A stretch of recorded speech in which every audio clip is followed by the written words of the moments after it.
So, when Michelle talked about ancient rhythms and people in disputation, it reminded me when long ago in days of old there was a man who shunned both silver and gold. He sought only truth. He was a philosopher, meaning a lover of Sophia. And his teaching was, when they tried to pin him down, which they often did, in gangs jumping upon him, his teaching was, the only thing I know is that I know nothing. So nature abhors a vacuum. So when all of the people who, just as these who are meeting in Europe now, love to meet and dispute and find disputations and have panels of judges to decide who, won, it's kind of a thing, going back to ancient times, and in India too. The philosophers, that was their big sport, to dispute with one another with a panel of judges who at the end would say, yes, but he got the finer points. So all of these people, they called them sophists, they were drawn, just like, when you say, I know nothing, all these people who thought they knew things were drawn like, moths to a flame, to prove that they knew something. And the interesting thing was, in all of these things, all of these times, they did not succeed.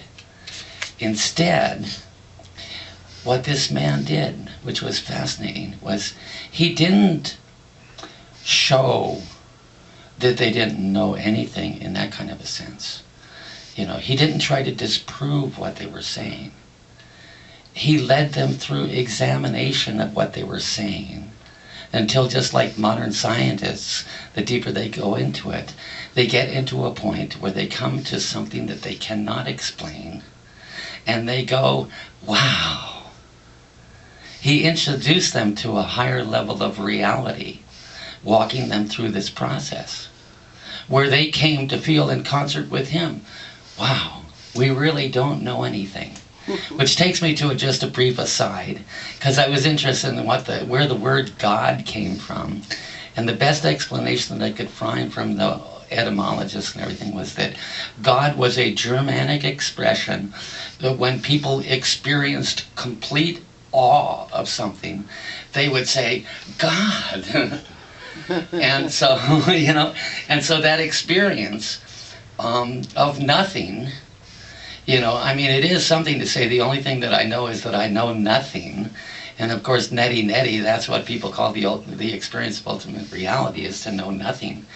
Anyway, this man drew many, many people, and the other teachers started to get irritated, so they started to throw stones at him sometimes when he would be teaching.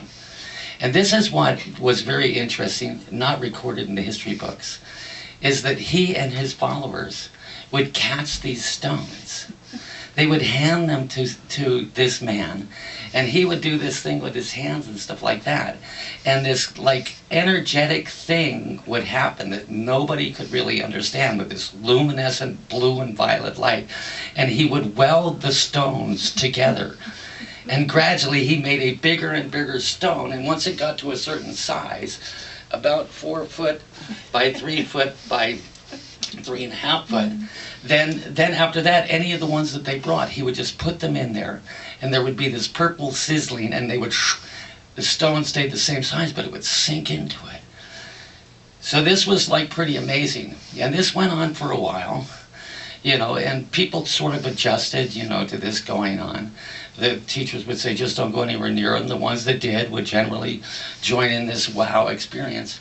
But it was when the politicians started to see the effects of this, when people would go, and now, learning how to be able to examine arguments and not contest them, but see through them, to try to bring a deeper understanding.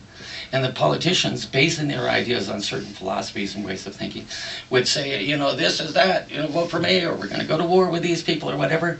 And they would just simply use the same technique, to where people would say, this person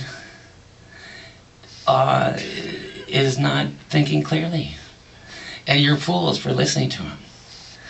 So one day, one of the politicians lost his vote and got so upset that he went to where this man was teaching and charged into the crowd, pulled out his sword, and lunged for the teacher, who merely stepped aside. And the man tripped and went boom, and his sword went right into the stone. And he couldn't pull it out. And so he left angrily. Eventually he got the other politicians. They arrested this person, and they had a trial, and he was a law-abiding person, so he went along with the trial, and at the order of the state committed suicide.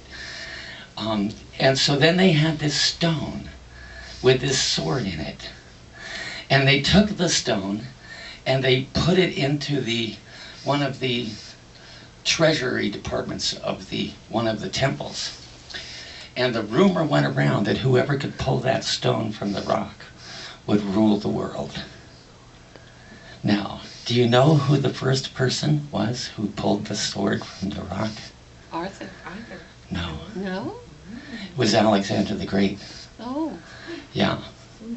And along with the stone, amongst the followers of this person, another saying that they had regarding things was, pride goes before a fall. So this is the first of my little stories on that theme of pride goes before the fall. And in the next time that I tell a story, it will be about Alexander the Great, who was a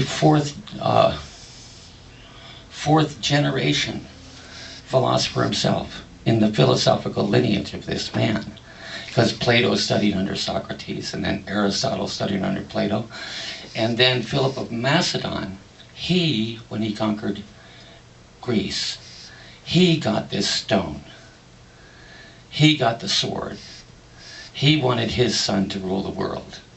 And he had Aristotle, who was the third generation philosopher from Socrates, hired him to teach him all the knowledge he could and train him.